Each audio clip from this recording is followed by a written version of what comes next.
It felt like it should have been a medal game. Team USA beats Team Sweden 2-1 in overtime. Dylan Larkin scores his first ever goal at the Olympics. Lucas Raymond adds another assist, making history for Team Sweden. But both Raymond and Seider are headed back to Detroit after being eliminated. All three players have a lot to be proud of, but it's a tough day, as there's only one Detroit Red Wing left at the Olympic Games. This is your 7-Minute Wings.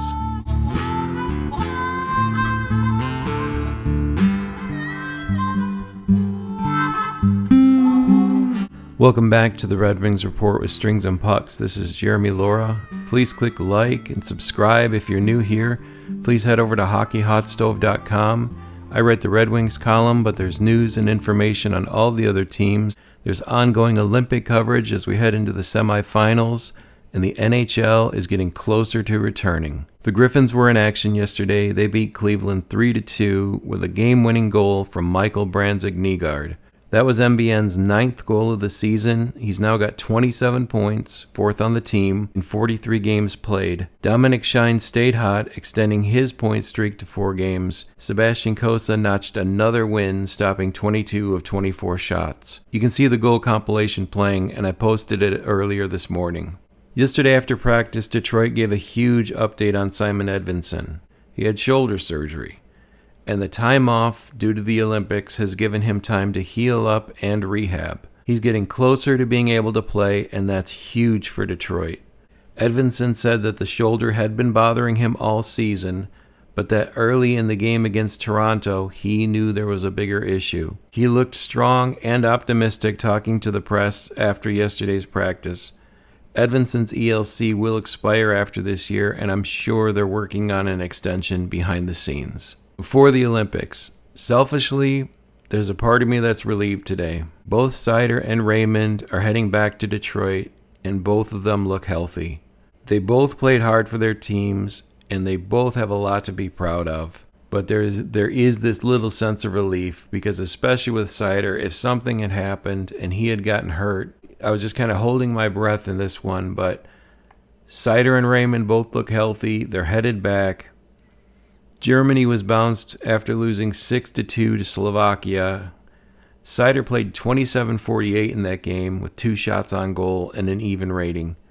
This was a disappointing end for a German team that I thought would do a lot better. In 5 games, Seider had 2 assists and played over 131 minutes. That's the most of any player in the game so far. His line mate, Simon Edvinsson, was back on the ice but hasn't been cleared, and there's speculation that he could be ready when the puck drops next week. That is great news for the Wings, as they get ready to take on the final 24 games of the season. Seider and Edvinsson have been getting praise as one of the top defensive pairings in the NHL. It's been a long time since Detroit has had a pairing in that conversation. Those two being healthy for the final stretch will factor heavily into how Detroit closes out the season. But the game everyone's talking about, the USA beat Sweden in an overtime thriller. For Sweden, Lucas Raymond assisted on the team's only goal. Raymond had an outstanding tournament, making history as the first Swede to have back-to-back 3-point games at the Olympics. He now also holds the point streak record in the Olympic Games for a Swedish player, and his 9 points is second in his country's history, tied with Mats Sundin. In this one, Raymond played 21:08 and had 6 shots on net. And again, selfishly, there's some relief because he looks healthy and he's headed back to Detroit. There's a lot for him to be proud of, but we know that Sweden expected a lot more out of this Olympic tournament. Not being in a medal game is going to weigh heavily on that team for sure.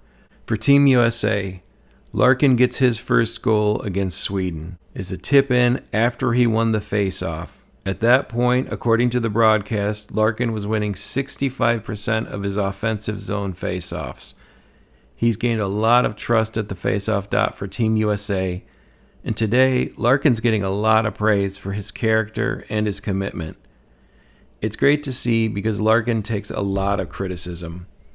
He's on the verge of a 5th straight 30-goal season for Detroit and the last man standing in a total teardown. But Larkin goes about his business. I know there's a lot of questions about him after last year's back and forth with Yzerman, but it's difficult to find a player more committed to Detroit than Larkin has been. He and Yzerman communicate all the time. According to both of them, they have a great relationship, even when things get heated. Larkin wants to lead this team back into the playoffs. He's put them as much as he can on his shoulders, and he is the heart and soul of the rebuild. Of course, that's my opinion. In this game, Larkin played 14:58 with a goal, 3 shots, and was a +1. And he's got something new for his mantle. You have to assume somebody grabbed that puck and threw the tape and Sharpie on it. But Larkin's sights are set on something a little more shiny. Tomorrow's semifinals will determine who will play for the gold or silver and who will play for the bronze. Canada and Finland are going head-to-head, and the USA is taking on Slovakia. There's an opportunity for a repeat of the finals at the Four Nations last year, if Canada and the US can both win tomorrow. Last year's Four Nations final drew 14 million viewers. That set records. But it's not going to be easy. Canada is starting to see a lot more physical play. I expect Finland to be really tough on the Canadian squad. If you haven't seen it yet, Sidney Crosby went down with an injury, and the Finnish team, they are throwing the body. This will, I believe, be the most physical game of the tournament so far. Finland's going to try to make a huge upset and push themselves into the gold medal game. And I honestly think the way they're going to go about it is through physicality. The US will have to put in a strong effort to move on past Slovakia. And we'll find out tomorrow, but one way or another, Larkin will be playing for a medal this year. He's got a puck on the mantle, but he's hoping for one more piece to his hockey collection. This was your 7-Minute Wings.